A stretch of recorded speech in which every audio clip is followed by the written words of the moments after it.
Satu panah tiga nyawa. Dalam mempelajari ajaran Buddha, jika kita hanya berpikir untuk mengkaji ajaran yang sangat banyak dan dalam, tanpa sungguh-sungguh mendalaminya, maka sesungguhnya kita tidak akan mendapatkan apapun. Kita akan sulit memahami ajaran kebenaran yang sesungguhnya. Karena itu, Buddha mengajarkan kepada kita untuk memiliki konsentrasi. Yang terpenting adalah kita harus memegang teguh tekad dan mempraktikkan jalan. Ini adalah hal yang sangat penting. Hati kita harus memilih satu pintu Dharma. Kita harus menjunjung tinggi pintu Dharma dan mendalaminya dengan sepenuh hati. Dengan demikian, kita akan memiliki jalan yang lapang.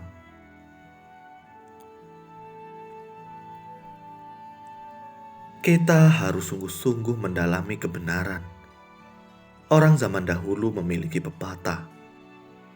Dengan memahami satu kebenaran, maka segala sesuatu akan terlihat jelas.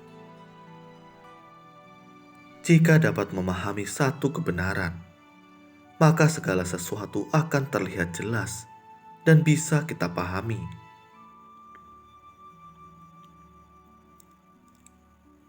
Buddha selalu mengajarkan kepada kita untuk memegang teguh tekad untuk melatih diri.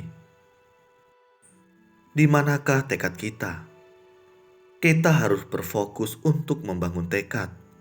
Tekad dan harapan kita harus memiliki arah yang jelas.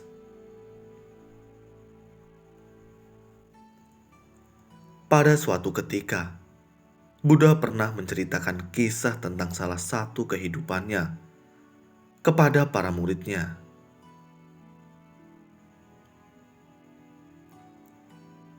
Ada seorang anak muda bernama Samaka. Dia sangat memahami kebenaran di balik pengertian 4 musim dan 4 fase hidup manusia.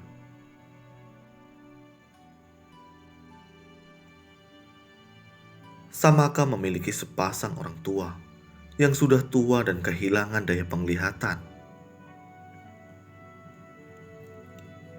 Dia merasa wujud bakti yang sesungguhnya bukan hanya memberi kenikmatan materi kepada orang tua, tetapi juga berbagi prinsip kebenaran dengan mereka. Jadi, dia ingin pergi ke pegunungan untuk mencari tempat yang tenang dan berharap orang tuanya bisa ikut serta.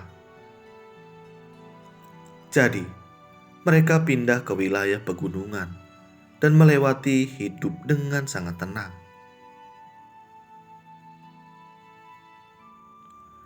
Suatu hari, setelah menyiapkan buah dan sayuran untuk orang tuanya, dia pergi ke tepi sungai untuk mengambil air. Langit sangat cerah. Air sungai terus mengalir tanpa henti. Burung-burung hinggap di atas pohon. Pemandangannya sangat indah. Saat akan berdiri seusai menimba air, sebatang anak panah melesat ke arahnya. Dia lalu berteriak, "Siapa? Jika saya mati, kedua orang tua saya juga sulit bertahan hidup." Rupanya seorang raja sedang keluar berburu. Sang raja melihat seekor rusa dan tidak melihat bahwa Samaka tengah berjongkok di sana. Samaka berkata, "Jika saya mati, kedua orang tua saya sulit bertahan hidup."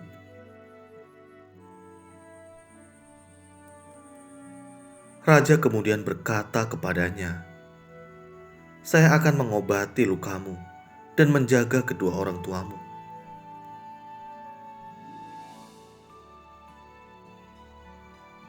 Raja menempuh jalan pegunungan hingga akhirnya melihat sebuah rumah.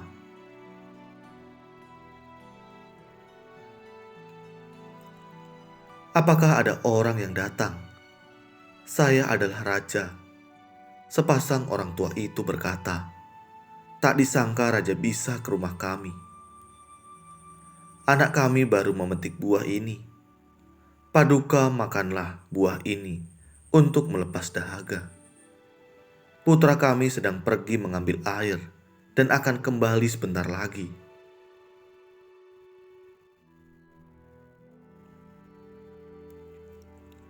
Melihat kedua orang tua ini terus membicarakan tentang anaknya, sang raja teringat pada si anak yang terluka dan merasa sangat sedih karenanya.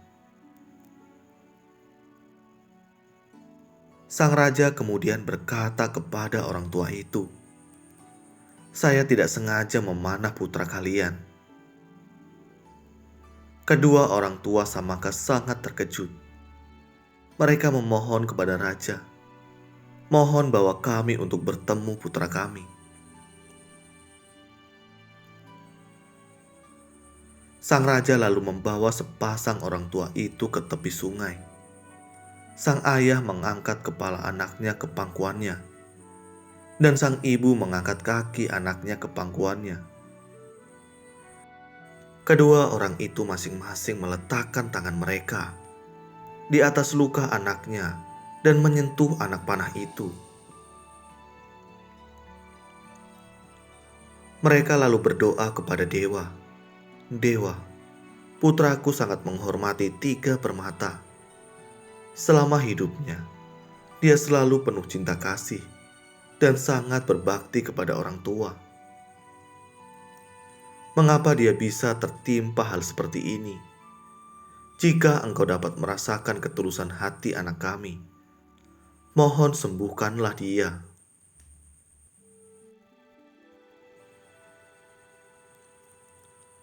Para dewa tersentuh mendengarnya. Mereka lalu menyembuhkan luka Samaka. Tidak lama kemudian, Samaka hidup kembali. Sang raja sangat tergugah. Raja mengimbau semua rakyat di negerinya untuk menghormati tiga permata, menjalankan 10 sila, dan meneladani sikap bakti Samaka kepada orang tuanya.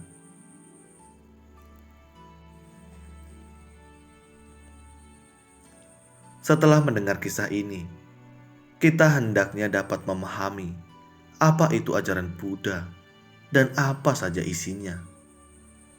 Ada sebagian orang sangat suka mendengarkan ajaran. Mereka sangat suka mendengar berbagai ajaran. Jika kita hanya mendengar dan mengkaji ajaran tanpa mempraktikkan secara nyata, maka semua itu adalah sia-sia. Ini adalah kisah yang dibabarkan oleh Buddha.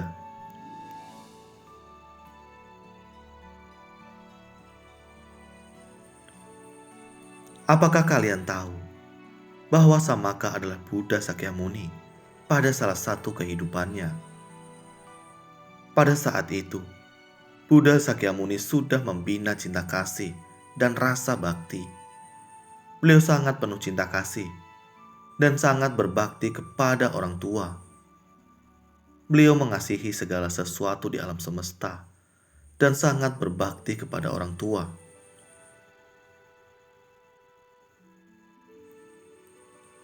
Dia memahami bahwa kehidupan tidak kekal dan segala sesuatu di dunia ini hanyalah ilusi. Hanya kebenaran sejatilah yang sifatnya kekal dan layak untuk dicari oleh manusia. Jadi, dia berbakti kepada orang tua. Dia bukan hanya melatih diri sendiri, tetapi juga mengajak orang tuanya. Dia memegang teguh tekad untuk menapaki jalan bodhisattva.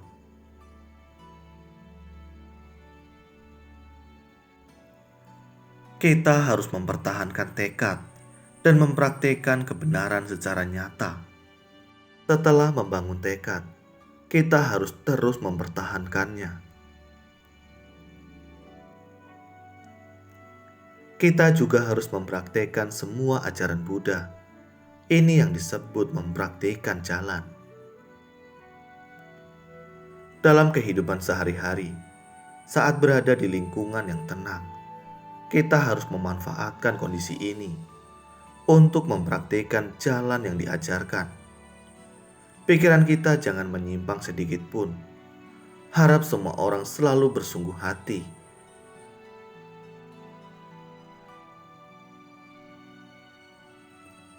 Terima kasih.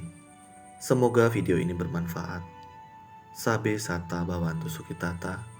Semoga semua makhluk berbahagia.